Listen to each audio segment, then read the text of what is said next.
el suelo, ese recurso natural tan complejo como un organismo vivo. Algunos lo definen como la capa de material mineral no consolidado sobre la superficie de la tierra, que sirve como medio natural para el crecimiento de las plantas y que ha estado sujeto e influenciado por factores genéticos y ambientales. Otros lo consideran como el sostén de la vida y de importancia capital para todas las actividades humanas, animales y vegetales.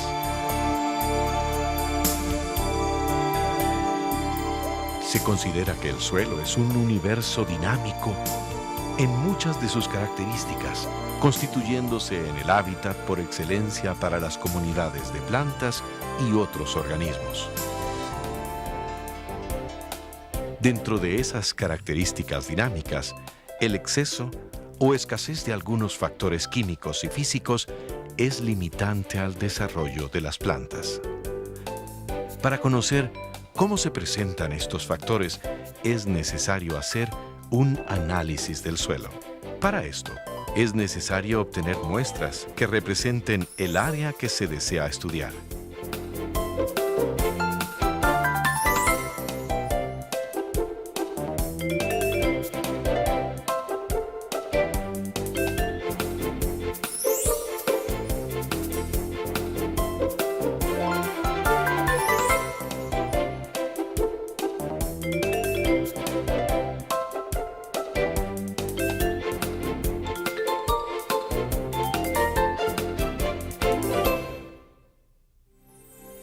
Los análisis se hacen para conocer aspectos químicos, físicos o microbiológicos.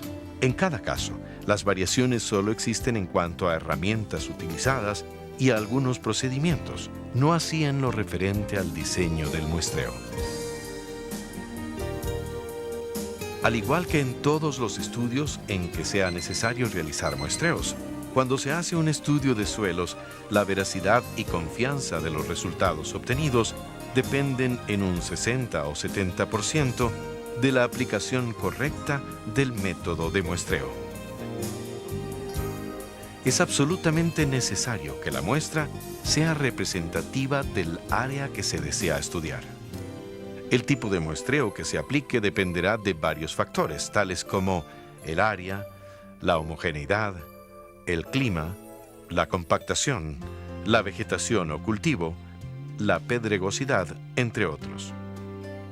Antes de iniciar el muestreo, es necesario tener definido para qué tipo de análisis se requiere la muestra y el propósito del estudio.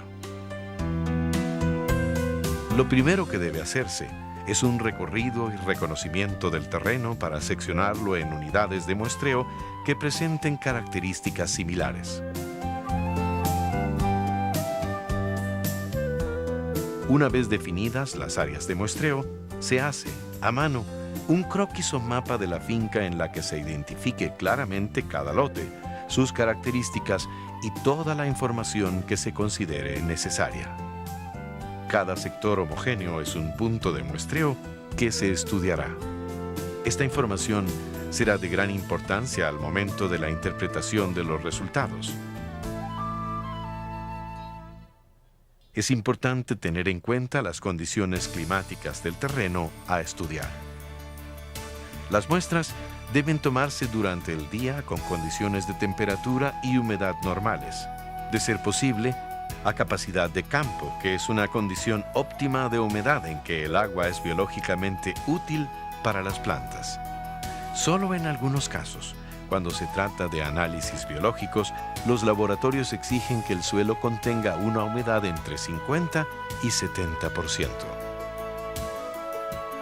La época recomendada para hacer muestreos es 2 o 3 meses antes de una fertilización, un encalado, una labranza y siempre posterior a la cosecha. Existen diferentes instrumentos y herramientas para recolectar las muestras, dependiendo del tipo de análisis que se hará.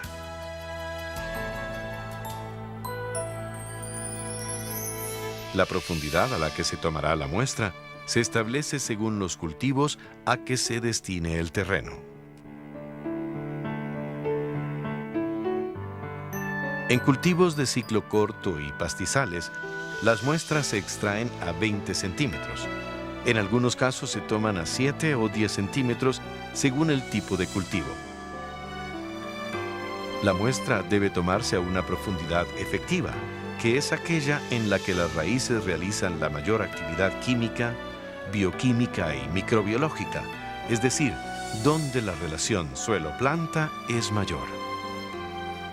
En frutales y otros cultivos perennes se toman muestras a dos profundidades, a 20 y a 40 centímetros, dependiendo de la profundidad efectiva del suelo según el cultivo. Otros implementos que se requieren son bolsas plásticas y cubetas para la recolección de las muestras. Desde luego que se deben llevar papel, lápiz y un marcador de tinta indeleble, ya que es necesario anotar códigos sencillos y otra información del muestreo. Luego de haber cumplido todos los pasos anteriores, se escoge el sitio.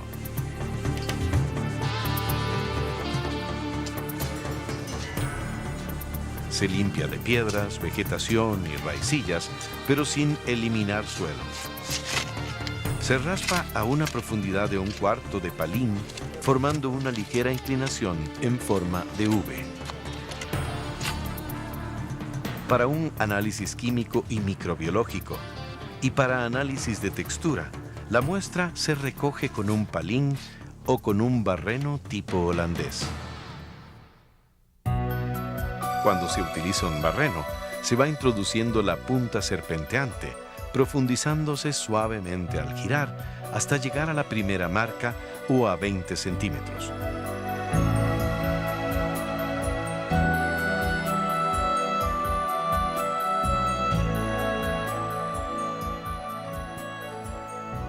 Luego se saca suave y cuidadosamente, de manera que no se pierda el volumen de la muestra. Para que la muestra final sea representativa del área con características homogéneas, la Asociación Costarricense de Ciencias del Suelo recomienda que se tomen como mínimo 16 submuestras.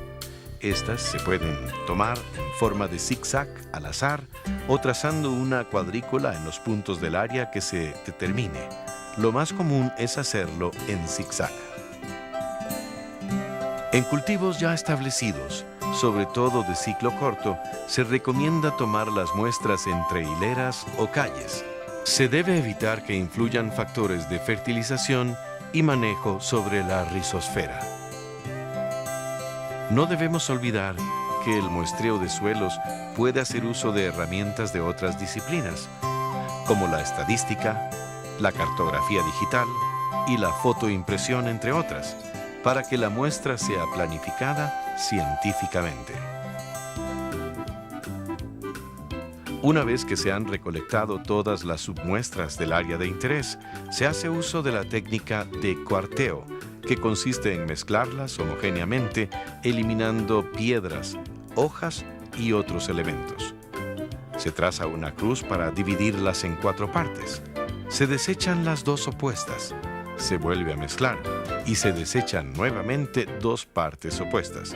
Este proceso se repite las veces necesarias. Algunas veces, cuando es necesario, de la muestra que se recolecta para análisis de fertilidad, se toma una para análisis biológico, la que debe transportarse en un recipiente isotérmico y almacenarse en refrigeración a 4 grados Celsius. La cantidad final de la muestra es de aproximadamente 500 gramos, la que se coloca en un recipiente hermético o una bolsa plástica con toda la información importante como código de la muestra, fecha, lugar y cualquier otro dato de identificación. Cuando lo que se desea es hacer un análisis de propiedades físicas del suelo como densidad, porosidad o conductividad hidráulica, se utilizan cilindros lisos de metal con un extremo esmerilado.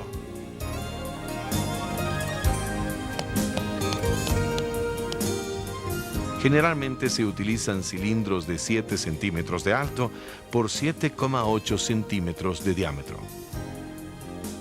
La muestra debe tomarse con mucho cuidado para evitar disturbarla.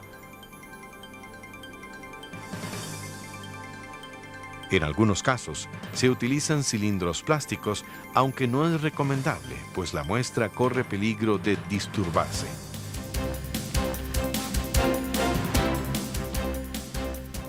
El muestreo también es necesario cuando se hacen estudios para clasificación de suelos.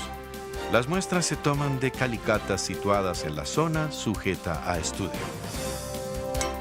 Aquí, las muestras se toman en cada uno de los horizontes o capas del suelo.